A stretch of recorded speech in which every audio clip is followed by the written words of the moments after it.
진아주머니, 냉면 3그릇만 시켜주세요. 빠르게 해결하는 한 끼 식사이자 ラーメン3つ 누군가를 떠올리게 하는 그리운 맛이기도 했던 국수.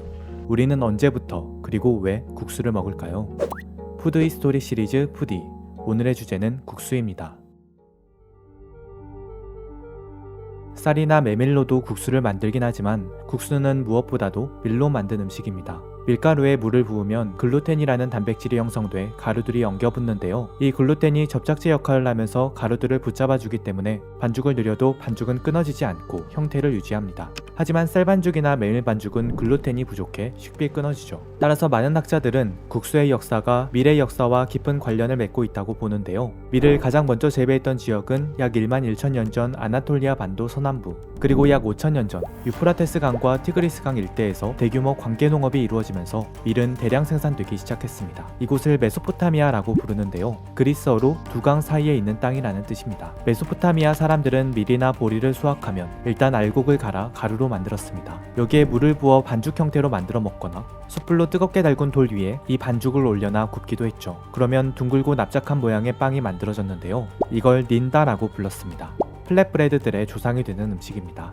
오늘날 이란의 난, 인도의 차파티, 이스라엘의 마초, 이집트의 에이시, 에티오피아의 은저라, 그리스의 피타 등은 모두 닌다의 후손이거나 친척 관계일 겁니다. 식기가 발달하지 않았던 시절, 플랫브레드들은 접시로도 이용되었습니다. 기원전 1세기 로마의 서사시 아이네이스를 보면 라티움에 도착한 트로이인들이 보리로 만든 포카치아, 즉 플랫브레드 위에 음식을 듬뿍 올려놓고 먹는 장면이 나옵니다. 그러고도 배가 고팠던 이들은 접시로 썼던 플랫브레드까지 뜯어먹죠. 그 모습을 본 아스카니우스가 이렇게 말합니다. 아, 우리는 우리의 접시까지 먹어야 하는구나. 플랫브레드 위에 음식을 올려 먹는 전통은 훗날 나폴리의 피자로 이어졌습니다. 그런데요, 플랫브레드 위에 음식을 올렸다면 그 위를 다른 플랫브레드로 덮는 게 그리 어려운 도약은 아니었을 겁니다. 우리는 여기서 만두의 원형을 찾아볼 수 있습니다. 이집트에서 메소포타미아, 중앙아시아에 이르는 방대한 영토를 다스렸던 고대 페르시아 제국. 이 이란인의 조상들은 플랫브레드인 난을 먹었을 뿐 아니라 속에 고기를 넣어서 요시파라라는 만두들의 조상을 만들기도 했습니다. 오늘날 만두를 의미하는 아랍어 시시바라, 아제르바이잔어 두시바라, 우즈베크어 추츠바라, 카자흐어 투시파라, 키르기스어 취츠파라, 타지크어 투시베라, 위구르어 체취라 등이 고대 페르시아어 요시파라에서 파생한 것으로 여겨집니다. 모두 페르시아의 영토였거나 그 주변에 있었던 지역들이기 때문입니다. 그렇다면 국수의 원형이 되는 음식도 있었을까요? 기록이 없기 때문에 그렇다라고 단언할 수는 없지만 그 가능성을 완전히 부정할 수도 없습니다. 국수란 게 별게 아니고 반죽을 손바닥으로 굴려서 길게 만들면 그게 곧 국수가 되기 때문입니다. 물론 기다란 줄 모양의 반죽이 있었다고 해도 끓는 물에 넣고 삶는 형태였는지는 또 다른 문제지만 말이죠. 기원전 2세기 중화제국인 한은 중앙아시아로 가는 길을 개척했습니다. 그러자 페르시아와 중앙아시아에 있던 상인들이 길을 따라 중화세계로 흘러들었는데요. 바로 이 무렵 이들이 먹던 밀가루 음식들이 중화세계로 전해지기 시작했습니다. 중화인들은 이 밀가루 음식들을 묶어 빙 또는 후빙이라고 불렀습니다. 이민족의 밀가루 음식이라는 뜻이죠. 한국어로는 호떡이라고 읽는데요. 한국인에게 익숙한 호떡은 거무스름한 설탕물을 속에 넣어 굽는 형태일 겁니다. 하지만 원래 호떡, 그러니까 후빙은 난이나 요시파라에 가까운 음식이었죠.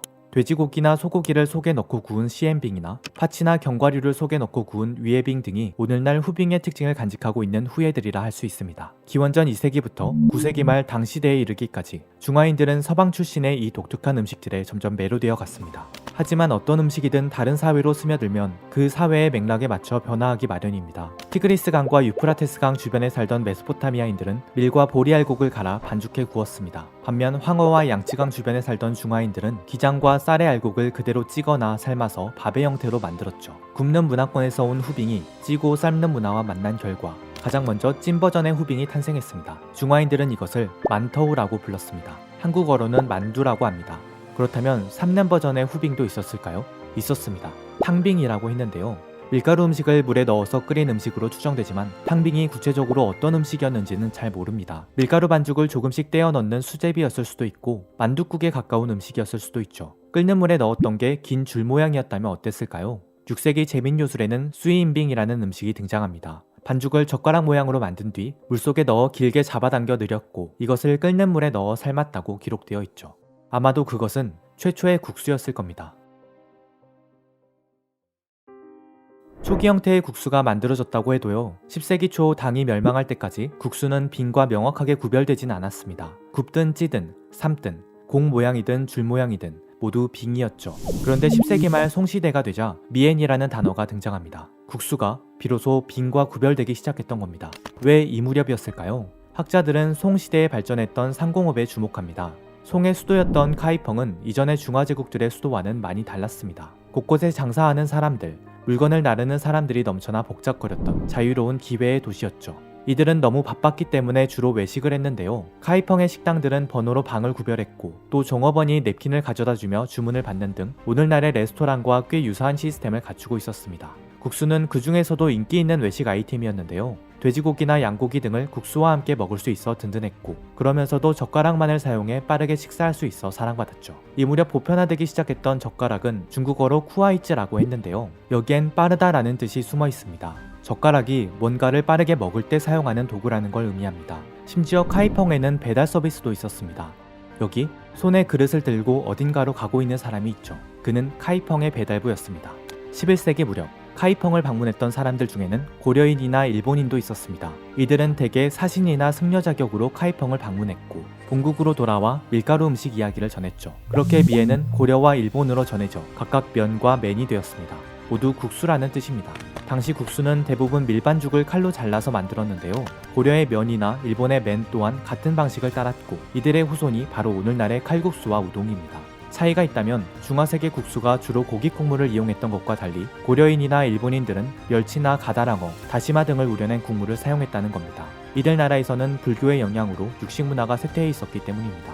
면의 변주도 진행되었는데요. 대표적인 예가 메밀국수입니다. 한반도는 쌀밥을 주식으로 하기 때문에 밀을 재배할 곳이 마땅치 않았고 또 벼를 재배하기 어려웠던 산지에서는 메밀을 재배했습니다. 때문에 한반도 사람들은 귀한 밀가루만 사용해 국수를 만들기보다는 메밀가루를 섞어 쓰는 방법을 고민했죠. 이 메밀칼국수의 변주 중 하나가 바로 냉면입니다. 한반도의 채소절임인 김치는 다른 지역의 채소절임과 달리 국물이 많습니다. 그리고 한반도 사람들은 이 국물까지 함께 먹는 문화를 갖고 있죠. 겨울철 김치 국물이 살짝 얼 때 메밀칼국수를 풀어 후루룩 말아 먹었던 것이 오늘날 냉면으로 이어졌습니다. 조선의 메밀칼국수가 일본의 소바에 영향을 주었다는 이야기도 있는데요. 모토야마 테게슈가 쓴 음식 사전에는 17세기 초 조선의 승려 원진이 일본으로 건너가 밀가루를 메밀가루와 섞는 법을 가르쳤다는 내용이 나옵니다. 하지만 이건 20세기 중반의 기록이고 그 이전의 기록은 확인하지 못해서 근거가 좀 희박해 보입니다.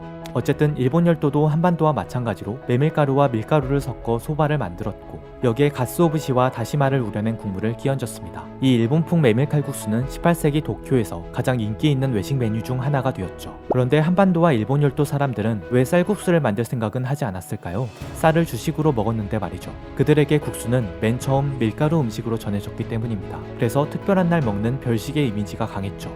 쌀국수는 쌀밥을 주식으로 하는 사람들이 아니라 국수 같은 밀가루 음식을 주식으로 하는 사람들이 쌀 문화권으로 이동했을 때 탄생했습니다. 12세기 중후반, 송은 여진인의 나라인 금에 밀려 남쪽으로 수도를 옮기면서 북부에 있던 사람들이 대거 남부로 이주하는 상황이 벌어졌습니다. 밀가루 음식을 주로 먹었던 북부 사람들은 고향에서 먹던 국수를 그리워했고 남부에서 흔히 구할 수 있는 쌀로 국수를 만들 생각을 했죠. 이렇게 탄생한 쌀국수는 지역에 따라 각각 미시엔, 미펀 등으로 불렸습니다. 13세기가 되자 몽골 제국이 크게 세력을 확대하면서 금과 송, 고려가 모두 몽골인의 지배 아래에 들어갔는데요. 이는 각 지역의 국수 문화에도 새로운 변화를 불러일으켰습니다. 가장 변화가 컸던 곳 중 하나는 고려입니다. 앞서 얘기했듯 고려인들은 불교의 영향 때문에 육식을 즐기지 않았습니다. 그런데 육식 위주의 생활을 했던 몽골인의 지배를 받게 되면서 고려에도 육식 문화가 서서히 자리를 잡기 시작했고 소고기나 닭고기 육수를 사용한 칼국수가 등장하는 계기가 되었죠. 그런가 하면 중화세계의 산시에서는 다오샤오미엔이라 불리는 좀 독특한 국수가 등장했습니다. 13세기에 중화세계를 지배했던 몽골인들은 중화인들이 반란을 일으키는 걸 경계해 무기가 될 만한 것들을 몰수하려 했습니다. 때문에 칼이 없어 칼국수를 만들지 못했던 중화인들은 밀가루 반죽 덩어리를 한 손에 들고 다른 손에 쥔 철판으로 반죽을 조각조각 깎아내는 제면법을 발전시켰죠. 이것이 다오샤오미엔으로 발전했다는 건데요. 칼을 사용하지 않는 국수 제조법이 필요했기 때문인지 이 무렵에는 반죽을 손으로 잡아당겨 느리는 제면법도 눈에 띄게 발달했습니다. 반죽을 꼬았다가 느렸다가를 반복하며 수만 가닥의 국수를 만드는 라미엔, 처음부터 끝까지 오직 한 가닥의 국수로만 구성된 이건미엔. 이게 가능했던 건 반죽에 소금물을 넣기 시작하면서 반죽의 탄성이 이전보다 훨씬 강화되었기 때문이었습니다. 15세기 이후 중화세계는 지역에 따라, 문화에 따라 저마다 다양한 면과 탕과 소스를 실험했습니다. 가령 간수의 후인들은 이슬람교도였기 때문에 중화인들이 즐겼던 돼지고기를 먹을 수 없었는데요. 그래서 이들은 돼지고기 육수 대신 소고기 육수에 국수를 말았고, 이것이 바로 뉴러우 미엔입니다. 분지라서 여름철만 되면 악명 높은 더위와 습도가 찾아오는 스촨. 이곳 사람들은 습기가 만병의 근원이 된다고 여겼기 때문에 매운 향신료를 먹고 땀을 흘려 습기를 빼내려고 했습니다. 스촨의 매운맛은 국수 문화와 만나 빨간 고추기름이 인상적인 비빔국수를 탄생시켰죠. 이것이 바로 딴딴미엔입니다. 그런가 하면 겨울이 추운 싼둥이나 그 위에 베이징에서는 칼로리가 높은 튀김이나 볶음 요리가 발달했는데요. 튀기듯이 볶은 장을 국수와 비벼 먹는 음식, 짜지앙미엔이 이 지역을 대표하는 국수입니다. 짜지앙미엔은 19세기 말 한반도로 전해져 우리가 아는 짜장면으로 변화했죠. 산과 평야, 강과 바다에서 풍부한 재료들이 나는 광둥은 재료 본연의 맛을 살릴 수 있도록 간을 약하게 하는 경향이 있는데요. 돼지고기 육수에 훈툰을 고명으로 올린 훈툰미엔이 이 지역을 대표하는 국수 중 하나입니다. 때문에 뉴러우미엔이나 딴딴미엔처럼 다른 지역의 국수들도 광둥에 들어오면 변화를 겪어서요. 덜 맵고 좀 더 고소하고 담백한 탕면이 되었습니다. 특히 쌀국수를 즐기는 지역답게 밀국수인 미엔 대신 미펀, 광둥어로는 마이판이라 부르는 쌀국수를 넣은 버전도 만들어졌습니다. 그리고 뉴러우미엔의 쌀국수 버전을 광둥어로 응아우 육판이라고 했는데요. 응아우 육판은 19세기에 베트남으로 전해져 응아우 육펀으로 변했습니다. 그리고 우리에게 익숙한 베트남 쌀국수 퍼가 바로 여기에서 유래했을 가능성이 있죠. 한편 13세기까지는 윈난에 살았고 현재 지역에 자리 잡은 뒤로도 윈난과 꾸준히 교류했던 타이인들은 쌀국수 문화 역시 윈난으로부터 깊은 영향을 받았습니다. 20세기 초중반 윈난풍의 미시엔인 꾸어이띠어우를 이용해 타이인들의 국민 음식을 만들려는 민족주의적 기획이 진행되었는데요. 이 기획의 결과물이 바로 팟타이였습니다. 그래서 이름에도 타이라는 말이 들어가죠. 각각의 이야기는 별도의 영상에서 좀 더 자세히 다루겠습니다. 메소포타미아와 페르시아에서 태동하고 중앙아시아를 거쳐 중화세계에서 탄생한 국수. 이 국수는 중화세계 전역과 주변 지역으로 퍼져나가 지역의 기후와 풍토, 역사적 경로, 정체성과 결합해 다양하게 변주되었습니다. 여러분은 한 그릇의 국수 앞에서 어떤 감정을 느끼시나요? 사람마다 감상은 다 다르겠지만 저는 이렇습니다. 꼬이고 꼬인 면발들이 시대와 공간을 달리하며 교차해왔던 문화들 같다고요. 이오는 느낌표가 떠오르는 콘텐츠를 만듭니다. 미국에서 고등학교를 다니고 계시는 케이트님께서 레스토랑 편과 스테이크 편을 영어로 번역해 주셨고, 일본에서 한국어 학원을 운영하고 계시는 김성엽님께서 도넛 편을 일본어로 번역해 주셨습니다. 모두 감사드립니다. 오늘 영상이 재미있으셨다면 좋아요와 구독을 눌러주세요. 시청해주셔서 감사합니다.